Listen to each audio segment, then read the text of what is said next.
अस्सलाम वालेकुम नाज़रीन। क्या आलिया मीन गन्नापुर पीटीआई के लिए मज़ीद मुश्किलात पैदा कर रहे हैं या इमरान खान के लिए आसानियाँ पैदा कर रहे हैं?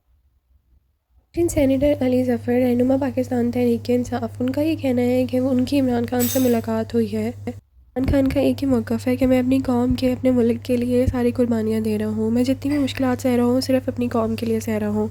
नाज़रीन, सेनेटर अली ज़फ़र का ये भी कहना है कि एक पीटीआई ही ऐसी जमात है जिसकी जगह जगह पे लोग हैं, पूरे मुल्क को एक मुट्ठी में ला सकती है। आइए सुनते हैं उनका मज़ीद क्या कहना था। इस वक्त पीटीआई में आपको बताऊं, पीटीआई जो है जमात तो है, लेकिन पीटीआई बेसिकली इमरान खान है। जो उनकी पॉपुलैरिटी है उसी की वजह से सारे बाकी जो लीडर हैं पीटीआई के वो मकबूलियत रखते हैं।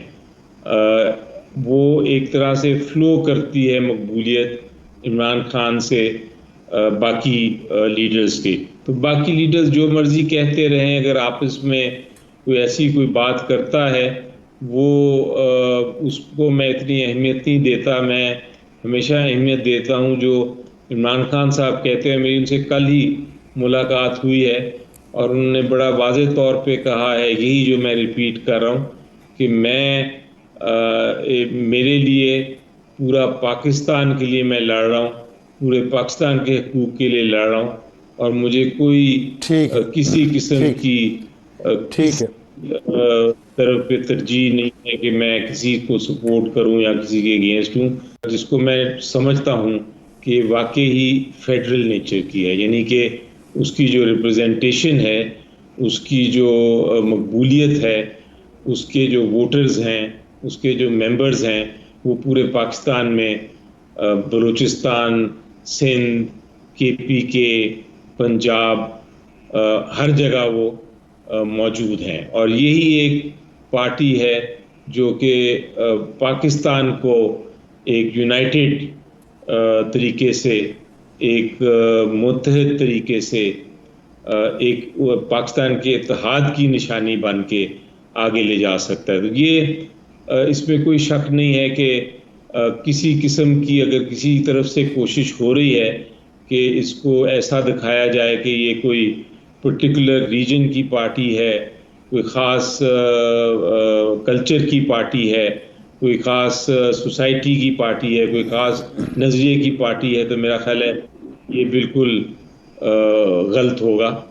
जो महमूद रहमान कमीशन रिपोर्ट है वो ढाका जब मशरक़ी पाकिस्तान का दारुल खिलाफा था उस पर कब्ज़ा हुआ इंडियन फ़ौज का 16 दिसंबर 1971 को। उसके बाद एक कमीशन बना जो उस वक्त के chief justice Mahmood Rahman commission के अंडर था, जिसमें उन्होंने एक रिपोर्ट बनाई जो कभी पब्लिक नहीं हुई। लेकिन 2000 में, सन 2000 में वो रिपोर्ट इंडिया में लीक हुई और इंडिया के अखबारात ने उस रिपोर्ट के कुछ हिस्से शाया किए, जिससे पाकिस्तान में भी दबाव बढ़ा। और उस वक्त पाकिस्तान पे किसकी हुकूमत थी?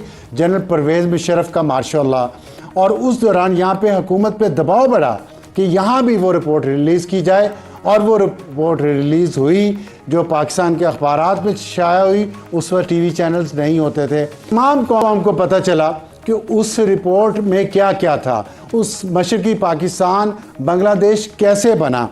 उसमें रिपोर्ट में फ़ौज के जर्नलों के कुछ अखलाकी और पेशा वाराना मनफी किरदार का हवाला दिया गया। उनके कोर्ट मार्शल और ट्रायल की तजवीज़ दी गई। जनरल न्याजी के कारनामे बताए गए।